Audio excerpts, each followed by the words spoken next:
Les serpents font partie des animaux les plus étonnants de la planète.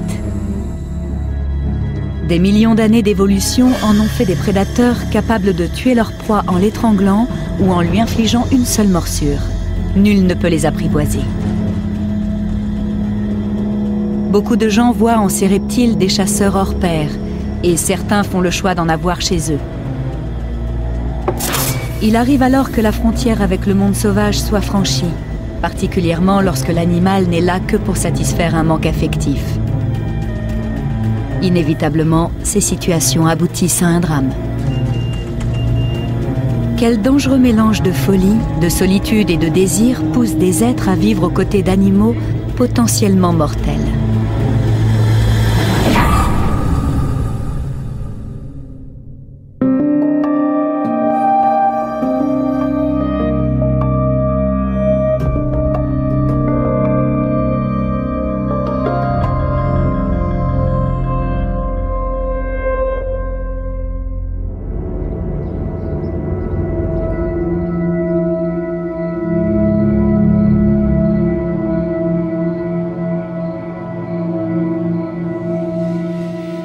Dans une maison des faubourgs de Cincinnati, un homme gît dans une cage, face contre terre. Il est inconscient. Sur le mur, une traînée de sang. Le sol est jonché de bûches et de tiges de bambou. J'ai répété plusieurs fois « Vous m'entendez ?» mais il ne répondait pas. Pour vous décrire son visage, imaginez que vous serriez votre doigt avec du fil dentaire au point que la peau devienne bleue. Son visage était comme ça, avec les yeux qui lui sortaient des orbites. L'homme est aussitôt transporté à l'hôpital. Les médecins ne peuvent que constater son décès. Sa mère vient identifier sa dépouille. J'étais chez moi quand on m'a appelé pour que je me rende à l'hôpital. J'ai pensé que Ted avait eu un accident avec son camion. Les médecins concluent à une mort par strangulation. C'est sûrement l'une des choses les plus horribles que j'ai vues de ma vie. Même en tant que représentant des forces de l'ordre, je ne m'attendais pas à tomber là-dessus. Je ne pense pas que je reverrai ça un jour.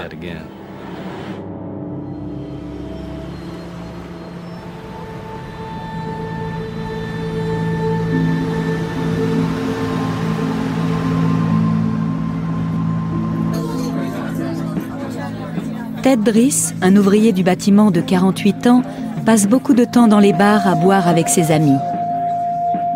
C'est un homme tranquille, sans histoire.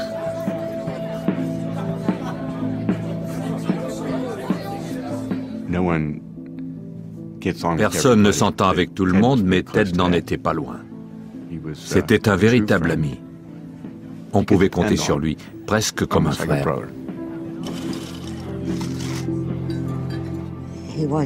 Ted était honnête, ni voleur, ni menteur. Il connaissait tout le monde à des kilomètres à la ronde. Vous pourriez remplir une pièce de gens qui auraient tous quelque chose à dire sur lui.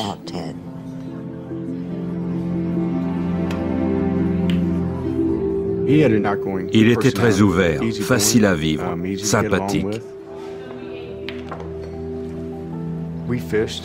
On allait souvent pêcher ensemble. On faisait du canoë. On aimait bien le plein air. De temps en temps, on prenait quelques bières. Ted aimait bien faire la fête. C'était un type sociable. L'alcool faisait partie de sa vie. Après des soirées arrosées, il lui arrivait souvent d'appeler sa mère à la rescousse. Il me disait où il était et j'allais le chercher pour le ramener chez lui. Oui, Ted était un buveur.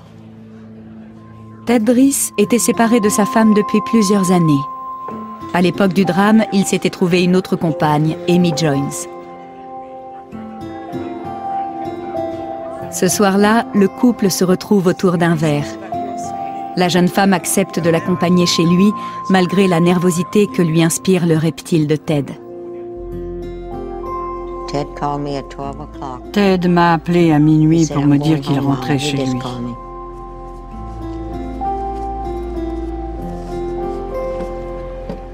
Je lui ai demandé d'être prudent sur la route. Mais je savais qu'il n'en ferait qu'à sa tête.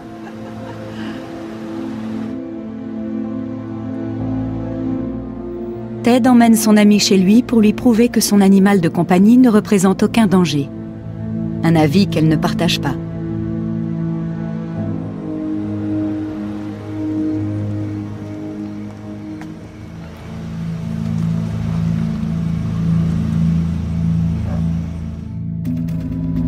Une cage spécialement aménagée dans un coin sert de vivarium à un serpent, un python de 4 mètres de long qui est la prunelle de ses yeux. Ted devait avoir ce serpent bien avant de connaître des femmes et même certains de ses amis. Durant toutes les années qu'a duré leur relation, Amy n'a jamais pu s'expliquer la fascination de Ted pour cet animal. Il ne pouvait s'en détacher. Il ne se serait jamais séparé de ce serpent. Pour rien au monde. Il aurait liquidé sa maison avant cette bestiole. S'il était comme moi, et comme beaucoup de gens que je connais, et qui partagent ma passion, il se peut que son animal ait été plus précieux à ses yeux que les rapports sociaux. Il est impossible d'expliquer pourquoi à ceux qui ne partagent pas cette passion. Nous sommes absolument fascinés par ces animaux. Ted est captivé par les animaux depuis son plus jeune âge. Dans la nature, il a le don de débusquer les serpents en seulement quelques minutes.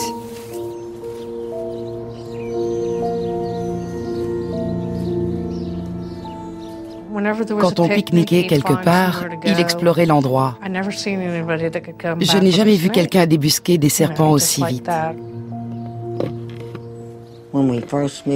Quand on a emménagé dans le quartier, il a eu un professeur qui aimait les serpents. Ted devait avoir 11 ou 12 ans et il a toujours eu un serpent à la maison depuis ce temps-là. Il adorait tous les serpents. Il a toujours eu des animaux. Des poules, des canards, des opossums, des écureuils, des tortues. Quand on descendait à la buanderie, il fallait faire attention parce qu'il utilisait l'évier pour entreposer ses prises avec une tablette posée par-dessus en guise de couvercle. On était toujours prudent parce qu'on ne savait jamais ce qu'il cachait là. Il avait aussi des cages dont il coinçait la trappe avec de gros cailloux. Parfois, ça nous énervait parce qu'on avait peur que ces bestioles s'échappent. Ça arrivait d'ailleurs de temps en temps. Ted les retrouvait immédiatement. Sincèrement, ce n'est pas notre tasse de thé. Ted adorait les serpents, mais pas nous. On les regardait, on ne leur voulait pas de mal, mais on ne s'y intéressait pas du tout. Le temps passe, mais la passion de Ted pour les animaux ne se dément pas.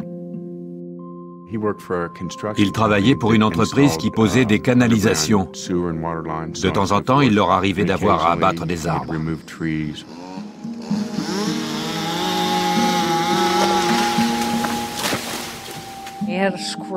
Il a recueilli des écureuils un jour où ils ont coupé un arbre. C'étaient des petits, il voulait les aider à survivre. Une autre fois, il s'est occupé des petits d'une maman opossum qui s'était fait écraser. Il adorait la nature. On le mettait sans arrêt en garde. Tu ne peux pas faire confiance aux animaux sauvages. On ne peut pas les apprivoiser. Mais Ted ne partage pas ce sentiment. Il acquiert un python birman tout à fait convaincu que le reptile ne représente aucun danger s'il est traité convenablement.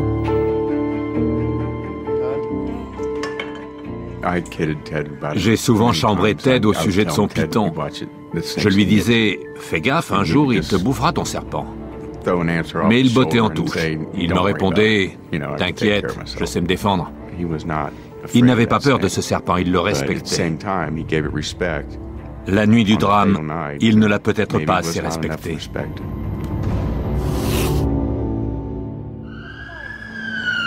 À minuit 45, la police reçoit un appel de détresse. Au bout du fil, Amy Joyne s'est affolée. J'ai été le premier à arriver sur les lieux. Amy était dehors, devant la maison. Elle m'a dit que Ted était à l'intérieur, mais sans m'expliquer vraiment la situation.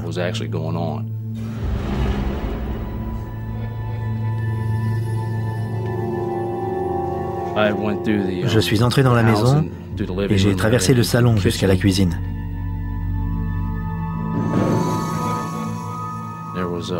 Il y avait un débarras, avec à l'intérieur une grande cage. Dedans, j'ai vu un serpent enroulé autour de la victime. J'ai eu un instant de flottement. J'ai attendu que mes collègues viennent m'épauler.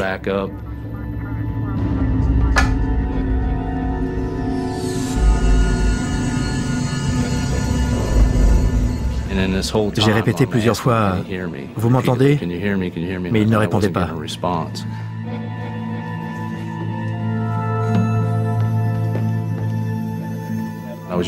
J'ai hurlé aux secouristes d'entrer. Ils l'ont allongé sur le sol de la cuisine et c'est là que j'ai vu dans quel état il était. Imaginez que vous serriez votre doigt avec du fil dentaire au point que la peau devienne bleue. Son visage était comme ça, avec les yeux qui lui sortaient des orbites. Ted a été étranglé par l'animal qu'il chérissait tant. Pour la police, ça ne fait aucun doute. Amy expliquera que Ted était entré dans la cage pour lui montrer à quel point il n'y avait aucun risque à porter son python autour du cou. Ivre, il se serait cogné la tête contre la cage, laissant une traînée de sang sur le mur. Puis il serait tombé par terre, sur les bambous, et le python aurait alors commencé à l'étrangler comme une proie.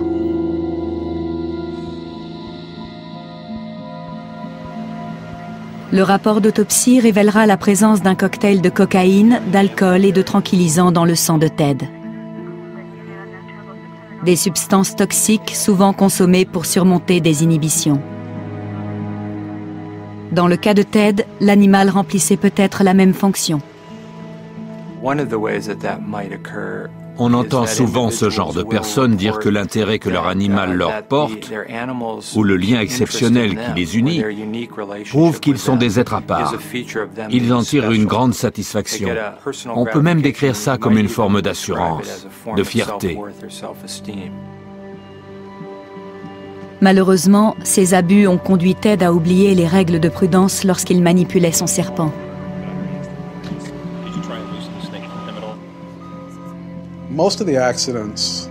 La plupart des accidents liés aux reptiles dangereux surviennent soit lorsque les gens ont bu, ou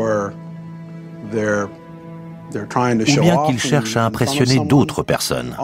Pratiquement à chaque fois, on est dans un de ces deux cas. Il faut approcher l'animal de la même façon, chaque jour, à chaque fois. Tout est dans la répétition. On ne change jamais de mode opératoire. On utilise toujours les mêmes outils. Le penchant de Ted pour la drogue et l'alcool a sans doute entraîné la souffrance de l'animal qu'il aimait tant.